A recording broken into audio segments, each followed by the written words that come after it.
मेरा नाम शीतल है और मैं एक छोटे से गांव के छोटे से घर में पैदा हुई।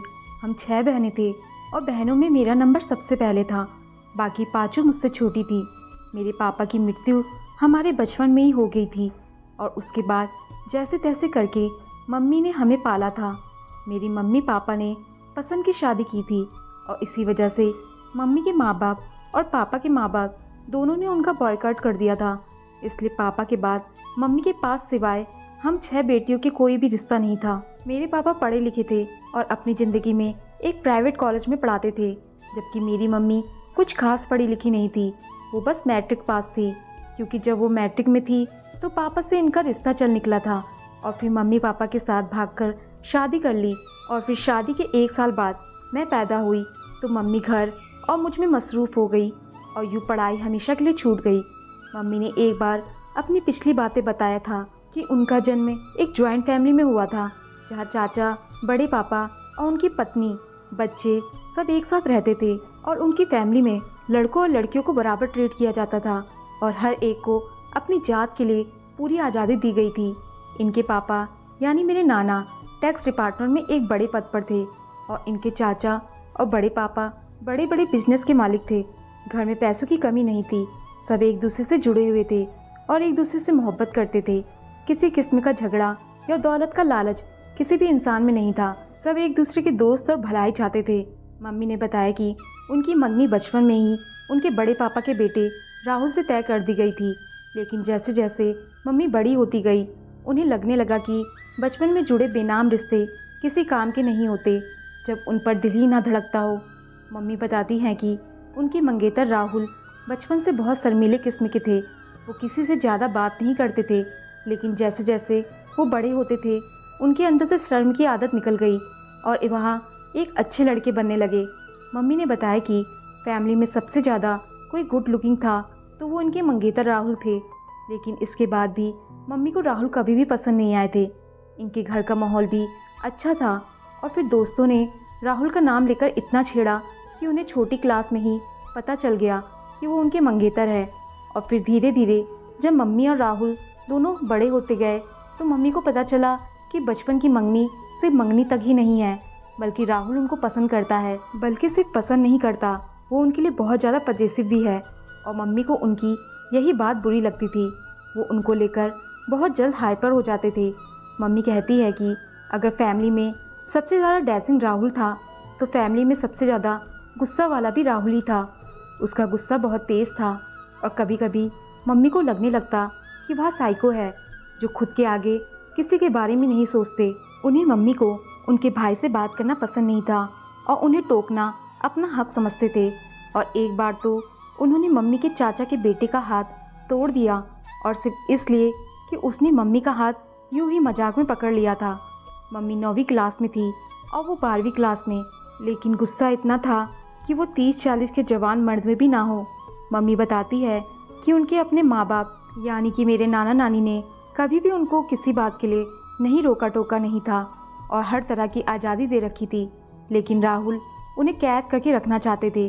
वो किसी साइको आशिक जैसे थे जो अपनी मासूका को दुनिया से छुपाकर अपने पैरों में रखना चाहते थे, चाहे मासूका का दम घुट जाए, और यही उनमें कमी थी। एक बार भाई का हाथ तोड़ा तो घर वालों ने प्यार से समझाकर इग्नोर कर दिया और यहीं से उनकी हिम्मत बढ़ी और फिर उन्होंने मम्मी के दांत तोड़ दिए, क्योंकि मम्मी उनसे बात करते हुए किसी बात पर मुस्कुरा दी थी। इस बार हद हो गई थी और मम्मी को राहुल से नफरत हो गई थी। राहुल की हरकतें किसी नॉर्मल इंसान की हरकतें नहीं थी और यही बात मम्मी ने जब बड़े पापा से की कि वो राहुल का इलाज करवाए, क्योंकि राहुल एक साइको पेशेंट है और इससे सबकी जान को खतरा है, तो पहली बार मम्मी के बड़े पापा ने मम्मी के मुंह पर थप्पड़ दे मारा था और इसी बात ने मम्मी की नफरत को और हवा दे दी थी। इन्हीं दिनों राहुल का रिजल्ट आ गया था और साथ ही उसको इंग्लैंड के एक मेडिकल कॉलेज से स्कॉलरशिप ऑफर आई, तो मम्मी के बड़े पापा ने उसे वहाँ भेजने की सारी तैयारी कर ली, जबकि वह जाना नहीं चाहता था। और जब गया तो जाते हुए सब भाई को वार्न करके गया था कि कोई भी मम्मी के आसपास नज़र ना आए। राहुल से सब भाई इस कदर डर गए थे कि अब वो मम्मी के आसपास भी नज़र नहीं आते और यूँ मम्मी अकेली और तन्हा हो गई थी और हर गुजरता लम्हा उनके दिल में राहुल के लिए नफ़रत की जड़ें मजबूत कर देता था। मम्मी इन दिनों मैट्रिक में थी और इन्हीं दिनों मम्मी की क्लास में एक नई लड़की का एडमिशन हुआ जो मुंबई से माइग्रेशन करवा के यहाँ आई थी, क्योंकि इसके पापा की पोस्टिंग यहाँ आई हुई थी। मम्मी की इस लड़की से, जिसका नाम शिया था, उससे अच्छी दोस्ती हो गई थी और इसी दोस्त के जरिए मम्मी की मुलाकात मेरे पापा से हुई। मम्मी की वो दोस्त सिया मेरे पापा की बहन यानी कि मेरी फुआ थी। अब वो इन दिनों एमएससी फिजिक्स कर रहे थे और मम्मी से उम्र में बहुत बड़े थे, लेकिन पहली नज़र की मोहब्बत ने मम्मी पापा दोनों के दिल में डोरे डाल दिए और यूँ एक मैच्योर इंसान एक इमैच्योर लड़की की मोहब्बत में बह गया। मेरे पापा बहुत शांत स्वभाव के अच्छे इंसान थे और मम्मी को वो बहुत अच्छे लगे थे और वो पापा के साथ ज़िंदगी गुजारना चाहते थे। मम्मी ने मुझे बताया कि जब तुम्हारे पापा ने मेरे लिए रिश्ता भेजा तो मेरे माँ बाप और ख़ास तौर पर बड़े पापा तो आग बबूला ही हो गए थे। एक तो मैं राहुल की मंगेतर थी, ऊपर से तुम्हारे पापा मुझसे उम्र में काफ़ी बड़े थे। मेरे घर वालों को इतने ऐतराज़ थे कि उन्होंने तुम्हारे पापा के माँ बाप यानी कि तुम्हारे दादा दादी को खूब बेइज्जत किया और इस बेइज्जती की वजह से तुम्हारे दादा दादी भी अब कुछ भी हो जाता मेरी और मेरे घर वालों की शक्ल नहीं देखना चाहते थे। लेकिन मैं और तुम्हारे पापा यूँ घर वालों की वजह से अपनी मोहब्बत की कुर्बानी नहीं दे सकते थे, इसलिए लाख घर वालों को मनाने पर भी जब वो ना माने तो हमने छुपकर विवाह करने का फैसला किया और एक दिन चुपके से विवाह कर भी लिया। ये खबर जब मेरे घर वालों ने सुनी तो ज़िंदगी में पहली बार मेरे पापा ने भी मुझे मारा था और फिर शायद उन्हें मुझ पर तरस आ गया था जो उन्होंने तुम्हारे पापा को बुलाया और मुझे उनके साथ ये कहकर भेज दिया कि अब उनका मुझसे और मेरा उनसे कोई रिश्ता नहीं, इसलिए अब वह कभी मेरी शक्ल नहीं देखना चाहते। और बड़े पापा ने यह भी कहा कि जितनी जल्दी हो सके हम दोनों ये शहर छोड़कर चले जाए, क्योंकि राहुल को पता चल चुका है और वो गुस्से से पागल हुआ इंडिया आने को तैयार है और अगर वो आ जाएगा तो मुझे और तुम्हारे पापा को जिंदा नहीं छोड़ेगा। मैं उसको जानती थी, वो गुस्से का भी बाप था, इसलिए मुझे उस शहर को छोड़ना ही बेहतर लगा था। और दूसरी तरफ तुम्हारे दादा दादी भी गुस्से से भरे बैठे थे। उन्होंने तो हमें घर में घुसने भी नहीं दिया और दरवाजे से ही विदा कर दिया था। मैं और तुम्हारे पापा मुंबई से निकले और यहाँ दिल्ली में आ बसे। तुम्हारे पापा पढ़े लिखे थे तो उन्हें अच्छी नौकरी मिल गई और ज़िंदगी बहुत अच्छी गुजरने लगी थी और ऐसे ही हमारा आशियाना खुशियों भरा होता अगर तुम्हारे पापा को भगवान अपने पास ना बुला लेते। मैं उनकी बड़ी और समझदार बेटी थी और वह अपनी हर बात और दुख मुझसे यूँ बांट लिया करते थे जैसे हम दोनों सहेलियाँ हों। अपनी पिछली बातें करते करते यूँ मायूस हो गई थी और मुझे भी पापा की याद आ गई थी। मैं 12 साल की थी जब पापा का रोड एक्सीडेंट हुआ और वो दुनिया से चले गए। उनके साथ की ज़िंदगी और उनके बाद दूसरी ज़िंदगी में बहुत फ़र्क था। उनके साथ ज़िंदगी रंगीन और खूबसूरत थी, दुनिया की हर साया सर पर थी और उनके बाद ऐसा वक्त भी आया जब हम खाने को भी तरस गए थे और तब मम्मी ने लोगों के घरों में काम करना शुरू कर दिया और हम 6 बेटियों को पालने लगी। पहले मम्मी के पापा और फिर मेरे पापा ने उन्हें फूलों की सेज पर रखा था और अब कदम कांटों पर पड़े थे तो बहुत तकलीफ़ हो रही थी, लेकिन बर्दाश्त शर्त थी जीने की और यूं ही मेहनत करती रही और हम बड़े होते गए। मुझे मम्मी ने दोस्त समझकर सब बताना शुरू किया तो मुझे डिप्रेशन में पढ़ाई से मन उचाट हो गया। मैंने मम्मी से कह दिया कि वो अपनी मेहनत की कमाई मुझ पर खर्च ना करे, मैं पढ़ नहीं सकती। पढ़ाई छोड़कर मैंने एक फैक्ट्री में नौकरी पकड़ ली जहाँ से मुझे 20,000 मिलते थे। मैं जब मम्मी के हाथ पर इन पैसों को रखती तो उनके चेहरे पर छाई खुशी देखकर मैं पुरसुकून हो जाया करती थी। मुझसे छोटी बहनें पढ़ाई में काफ़ी अच्छी थी और मुझसे साल भर छोटी ने मैट्रिक के इम्तिहान में पूरे बोर्ड में टॉप किया था और फिर उसका एडमिशन अच्छे और बड़े कॉलेज में हुआ था। मेरी सब बहनें पढ़ लिख कर कुछ बनना चाहती थी और मम्मी की मेहनत को ख़राब नहीं जाने देना चाहती थी। मम्मी भी हम सबसे बहुत मोहब्बत करती थी और भरोसा करती थी, लेकिन एक दिन फिर सारा भरोसा टूटकर ख़त्म हो गया। क्या उनकी सारी ज़िंदगी की मेहनत एक पल में ख़त्म हो गई थी और इसे ख़त्म करने वाली मैं थी। मैंने उस औरत की मेहनत को मिट्टी में मिला दिया था जिसने अपनी जवानी हमें संवारने में गुजार दी थी। मुझसे गलती नहीं बल्कि एक भयानक पाप हो गया, ऐसा पाप जिसकी माफ़ी नहीं थी। मेरे उठाए एक गलत कदम ने मेरी बहनों का भविष्य खतरे में डाल दिया और मेरी माँ का सब बहनों से भरोसा ख़त्म करवा दिया। मैंने वो किया था जिसने आसमान सिर्फ मेरे सर पर ही नहीं बल्कि मेरे साथ साथ मेरी माँ और बहनों के सिर पर भी गिरा दिया था, और ऐसा गिराया था कि अब हम में से किसी की भी हिम्मत नहीं थी कि हम सर उठाकर चल सके। हुआ कुछ यूँ कि मैं जिस फैक्ट्री में जाया करती थी, इस फैक्ट्री के मालिक से उसका एक दोस्त मिलने आया था, और फिर अक्सर ही वो दोस्त फैक्ट्री आ जाया करता था। उसका नाम रवि था, और मुझे देखकर एक दिलकश से मुस्कुराहट पास करता। शुरू में मुझे उस पर गुस्सा आया, फिर मुझे वो अजीब लगा, लेकिन फिर धीरे धीरे मैं उसके आने और मुस्कुराने की आदी हो गई। मगर उसने मुझसे अभी तक कोई बात नहीं की थी, लेकिन मुझे लगने लगा कि मेरी कहानी भी बिल्कुल मेरी माँ की तरह होगी, क्योंकि मैं 18 साल की थी और रवि 40 साल के लगभग था। लेकिन उसकी ड्रेसिंग और डैशिंग दोनों देखने लायक थी। वो इंतहाई स्मार्ट और हैंडसम था, और फैक्ट्री की हर लड़की उसे देखकर स्माइल पास करती थी, लेकिन वो सिर्फ मुझे देखकर मुस्कुराता था। इस बात ने मुझे जरा मगरूर कर दिया। एहसास ही कुछ ऐसा होता है। कुछ दिन गुजरे तो रवि ने मुझसे यूं ही आते जाते सरसरी सी बात शुरू कर दी, जो कुछ ही दिन में बहुत सारी बातों तक आ पहुंची थी। और फिर थोड़े ही वक्त में हम दोनों एक दूसरे के बहुत करीब हो गए थे। और अब वो रोज़ फैक्ट्री आया करता था और रोज़ मेरे लिए गिफ्ट लाया करता था, और मैं मम्मी से कहती कि फला दोस्त ने दिया है और फला ने दिया है। मम्मी को अपनी बेटियों पर, खासकर मुझ पर बहुत ज़्यादा भरोसा था, सो वो मेरी बात पर यकीन कर लिया करती थी। और मैंने भी सोच लिया था, जैसे ही रवि अपने दिल की बात करेगा तो मैं मम्मी से बात कर लूँगी। और मुझे यकीन था कि मम्मी मेरे साथ वो हरगिज़ नहीं करेगी जो उनके साथ हुआ था। वो मेरी खुशी के लिए कुछ भी कर सकती थी, और मेरी पसंद की शादी तो करवा ही सकती थी। मेरी मम्मी ने यही सिखाया था कि मोहब्बत करने में कोई पाप नहीं, तो मुझे यकीन था कि मेरी मोहब्बत को मानने में भी उनको कोई ऐतराज़ नहीं होगा। मैं इन दिनों बहुत खुश थी, बल्कि मैं हवाओं से उड़ती फिरती थी। एक डैशिंग और इतना अमीर आदमी मुझ पर फिदा था, लेकिन फिर मुझसे एक बहुत बड़ी गलती हो गई। मैं मोहब्बत में बहक गई और एक पाप कर बैठी, ऐसा पाप जो सारी ज़िंदगी तड़पाने को काफ़ी था। हुआ कुछ यूँ कि मेरी बर्थडे आ गई। हालात तंग होने के बाद भी मम्मी ने मेरे बर्थडे केक लाया, और मेरी बहनों ने चंद मिनटों में ही बर्थडे थीम तैयार कर दी।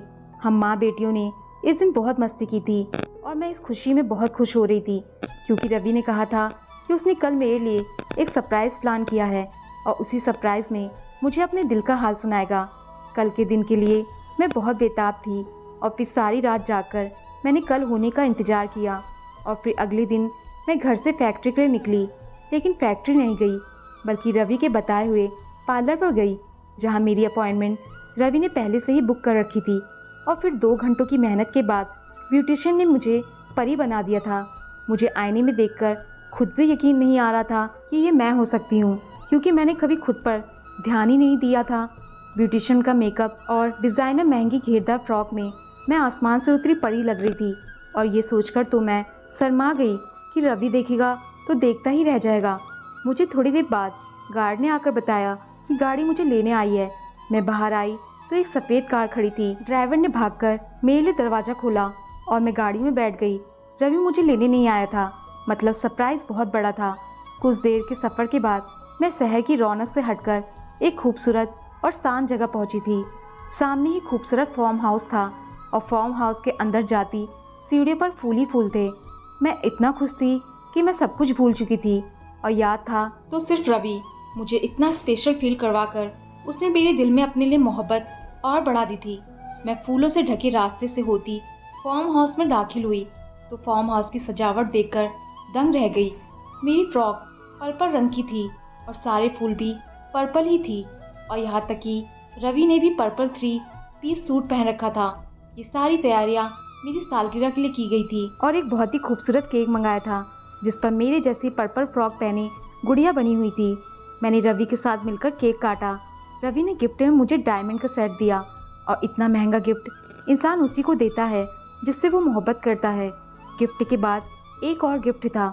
जब रवि ने मुझसे मोहब्बत का इजहार करना था, वो मेरा हाथ पकड़े मुझे एक कमरे में ले आया जो अंधेरे में डूबा हुआ था। और फिर जैसे ही रवि ने लाइट जलाई कि मेरी आंखें हैरत से फटी की फटी रह गई, क्योंकि उस कमरे में कोई ऐसी जगह नहीं थी जहाँ मेरी फ़ोटो ना हो। हर तरफ मैं ही मैं थी। और फिर रवि ने घुटनों पर बैठकर मुझसे अपनी मोहब्बत का इजहार किया था, और मैं खुशी के मारे कुछ बोल नहीं पा रही थी। रवि ने मेरी उंगली पर अंगूठी पहनाई और मुझे ज़ोर से अपने साथ लगा लिया था। मैं उसकी पनाहों में बहुत खुश थी। रवि ने मोहब्बत से एक कदम आगे का सफ़र किया और मेरी फ्रॉक का बाजू थोड़ा सा नीचे कर दिया। मैं उसकी इतनी मोहब्बत देखकर खुशी से मदहोश हो चुकी थी। इस मदहोशी में क्या क्या हो गया मुझे होश ही नहीं रहा था। इस दिन रवि ने मोहब्बत से आगे की हद पार की और मैंने उसका पूरा पूरा साथ दिया था। और जब मुझे मदहोशी कम हुई तो मैंने खुद को बेड पर रवि की पनाहों में पाया था। मेरा दुपट्टा, मेरी खूबसूरत फ्रॉक और जूते कारपेट पर पड़े थे और मैं इन सब के बिना थी। तो मतलब ये था मैं बहुत बड़ी गलती कर बैठी थी जिसका मुझे एहसास हुआ था।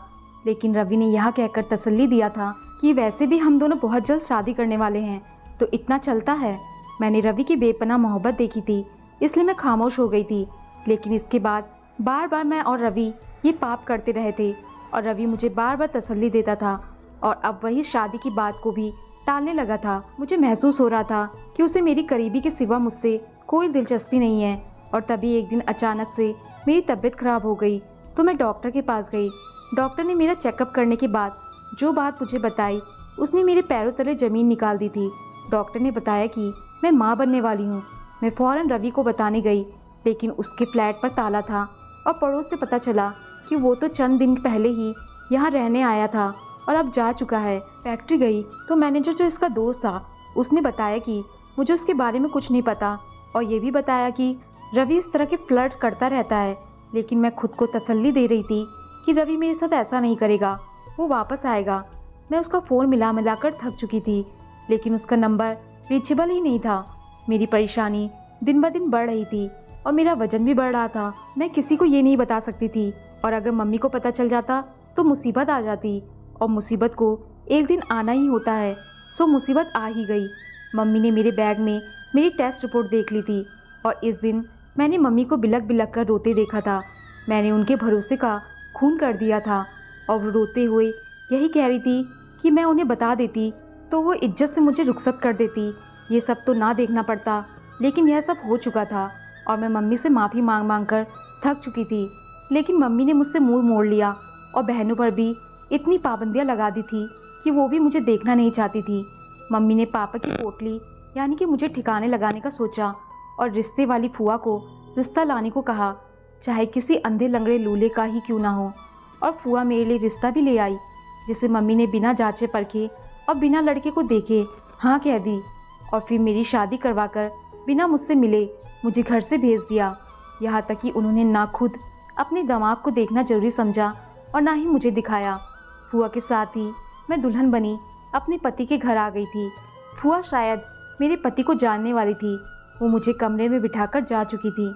वो एक अच्छा और बहुत बड़ा घर था। मैं वैसे ही बहुत ज़्यादा डरी हुई थी। मेरे पेट में किसी दूसरे का बच्चा था और अब मैं किसी की पत्नी थी। मम्मी ने कहा था कि यह बात किसी को बताने की ज़रूरत नहीं, मैं इस बात को छुपा के रखूं और कुछ दिन बाद बता दूं कि मैं माँ बनने वाली हूँ, तो मेरा पति समझेगा ये उसी का बच्चा है और मेरी बदनामी भी नहीं होगी। लेकिन अभी कुछ देर पहले जो बात बुआ बता कर गई थी उसने मेरे रोंगटे खड़े कर दिए। बुआ ने कहा था कि मेरा पति डॉक्टर है और अगर वो डॉक्टर था तो मैं चाह कर भी सच नहीं छुपा सकती थी। और आज शादी की पहली रात थी, मेरी हकीकत उसके सामने खुल जानी थी। इसी वक्त कमरे का दरवाज़ा खुला और मेरा पति अंदर दाखिल हुआ। मेरा दिल धक धक कर रहा था, चेहरे पर कई रंग आ जा रहे थे, मेरे हाथ पैर कांपने लगे थे। मेरा पति आया और उसने जो बात की उससे मेरे चेहरे का रंग फीका हो गया था और मेरा चेहरा लट्टे की तरह यूँ सफ़ेद हो गया जैसे मैं मर चुकी थी। मेरे पति ने कहा कि वो मेरा एक टेस्ट करेगा, क्योंकि उसे मेरी हालत देखकर मुझ पर शक हो रहा था। वो जैसे जैसे जल्दी जल्दी में शादी हुई तो कोई पागल भी समझ सकता है कि ज़रूर कुछ गड़बड़ है, इसलिए वो मेरा टेस्ट करेगा और जैसा वह समझ रहा है अगर वह ठीक हुआ तो वह मुझे डिवोर्स दे देगा। मुझे कुछ समझ नहीं आ रही थी कि मैं करूँ तो क्या करूँ। मैं बुरी तरह फंस चुकी थी। मुझे शिद्दत से अपनी दूसरी बड़ी गलती का एहसास हुआ जो मैंने शादी करके की थी। मुझे शादी करनी ही नहीं चाहिए थी। इससे अच्छा था कि मैं जहर खा लेती और फिर सबके लिए सब कुछ ठीक हो जाता। लेकिन अब सब कुछ खराब होने वाला था, क्योंकि जैसे ही वो टेस्ट करता मेरा भांडा फूट जाता और फिर वो मेरे साथ क्या करता ये भी मैं नहीं जानती थी। मैं डर से खुद में सिमटी बेड पर बैठी थी। मेरा पति अलमारी से अपना डॉक्टरी का बैग निकाल कर लाया। मेरे दिल की धड़कने की रफ्तार तेज हो गई थी और मैं जान चुकी थी कि आज मुझे मौत और बदनामी से कोई नहीं बचा सकता, क्योंकि यहाँ मुझे डिवोर्स होते ही और फिर सीधा मुझे ज़िंदगी को अलविदा कह देना था, क्योंकि इसके सिवा कोई और चारा था ही नहीं।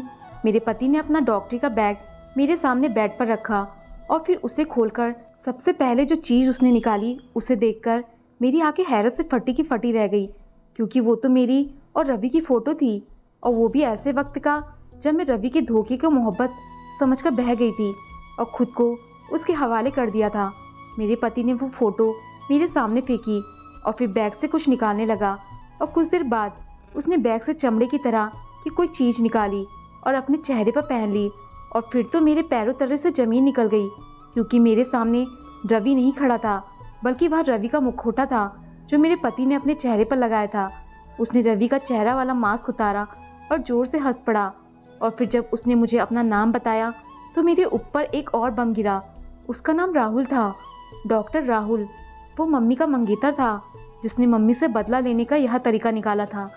वो सब अपना कारनामा बता रहा था कि कैसे उसने मेरी मम्मी को ढूंढते इतने साल लगा दिए, और जब उसने मुझे देखा तो मुझ में मेरी मम्मी की आदत नजर आई, और फिर कुछ दिन में सब कुछ उसे पता चल गया। और तब उसने ये खेल खेला। इंसानी शक्ल का एक मास्क उसने बनवाया और वो पहनकर वो मुझे धोखा दे रहा था, ताकि मेरी माँ वैसे ही तकलीफ़ से तड़पे जैसे मेरी माँ के भाग जाने के बाद वह तड़पा था और उन्हें ढूंढता रहा था।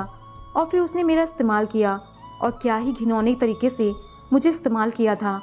मम्मी ठीक कहती थी, राहुल एक पागल आदमी है, और इस वक्त वो कोई जंगली लग रहा था। वह सच में साइको था और मुझे उससे डर लगने लगा था। वो मेरी मम्मी से बदला लेने के लिए ना जाने आज मेरे साथ क्या करता। मैं एक बार फिर से बुरी तरह फंस चुकी थी। राहुल का एक मकसद मेरी माँ को मौत से बदतर तकलीफ देना था, और आधा वो मेरे जरिए दे चुका था और बाकी आधी भी मेरे ही जरिए देना चाहता था। उसने अपनी उसी डॉक्टरी के बैग से रिवॉल्वर निकाला और उसमें गोलियां डालने लगा।